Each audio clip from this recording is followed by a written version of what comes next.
Insecurity ruins lives. Instead of enjoying our lives, enjoying the world around us, we spend all of our time worrying about ways in which we are inadequate. I'm about to play you a powerful clip from my live retreat that is going to shift your perspective on your own insecurities. Before I do that, I want you to think about 2 insecurities you have about your image. 2 of mine, I used to hate my nose. I thought it was too big. I used to look at it from different angles in photos and hate the way it looked. It bugged the hell out of me. The other one, my hairline.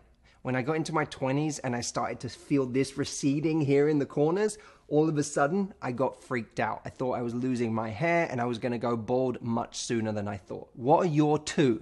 I want you to think about them.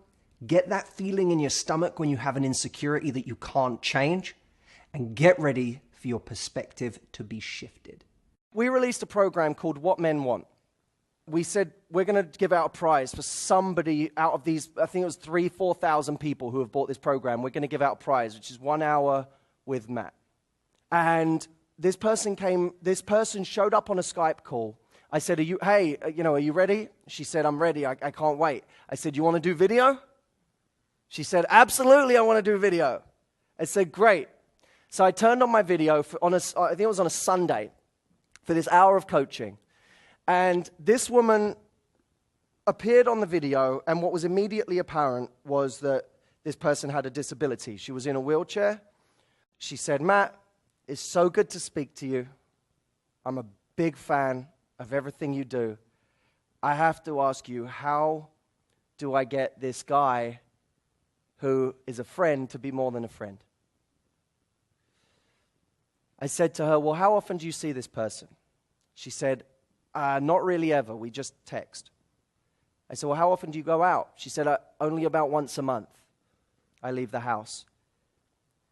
I said, well, forgive me for asking, how much help do you need? She said, well, my parents are the only ones that I go out with.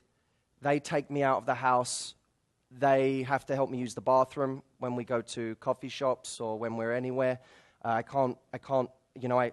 really can't do anything other than talk without help. How do I get this friend to be more than a friend?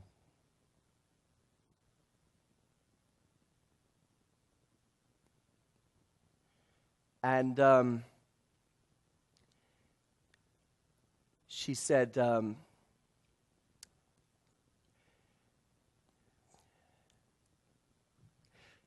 when I go out, I want to talk to people, but I'm worried that when I look at somebody, they're looking at me and they're just seeing the amount of responsibility they have. And I don't know if they'll be attracted to me. And I thought of every time that I have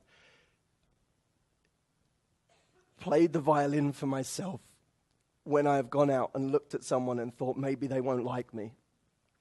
And I thought of her. She gets to go out once a month with her parents who help her use the bathroom.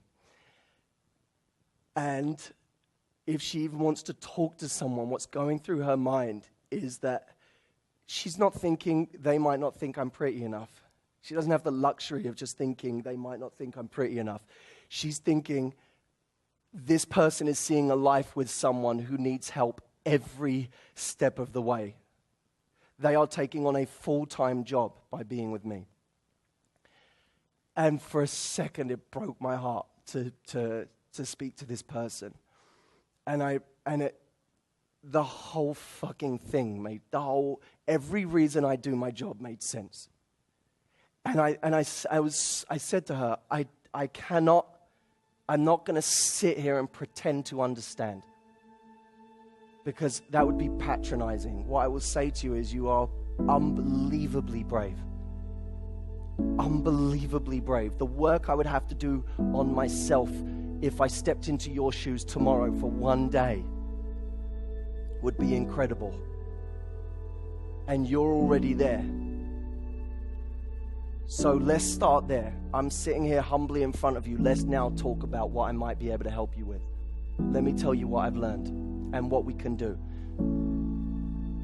And I didn't come from a place of feeling sorry for her, because it's bigger than that. It's bigger than that. This person doesn't need someone feeling sorry for them. They need help. They need someone who gives them advice the same way I would anybody else. She's a woman, you know? She sits there on a Sunday and she watches my new blog video and she has fun. She's a woman. She's a woman. She doesn't need me sympathizing with her. She says, hey, help. You know what to say. Help. Let's talk. And it all made sense to me. And that moment is a privilege.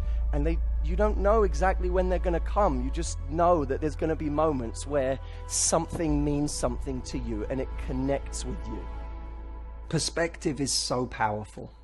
Those moments where we realize where we are in relation to somebody else can be life-altering experiences. Now, I don't know what you freak out about yourself. I don't know what you spend your time worrying about, what you wish was different. But it is so important to introduce perspective. Perspective can be like a life raft. If you feel like you're sinking, if you feel like you don't like yourself, if you feel like there's so much that you have to worry about, looking at where somebody else is and seeing someone who has to deal with 10 times more than you is such a powerful thing. And even for the young lady I'm talking about in the video, there's somebody looking at her saying, you've got it made. You can talk.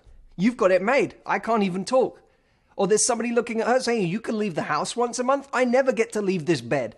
Or I don't even know if I'm going to be here 6 months from now. You know that you're alive 6 months from now. You know you're healthy enough.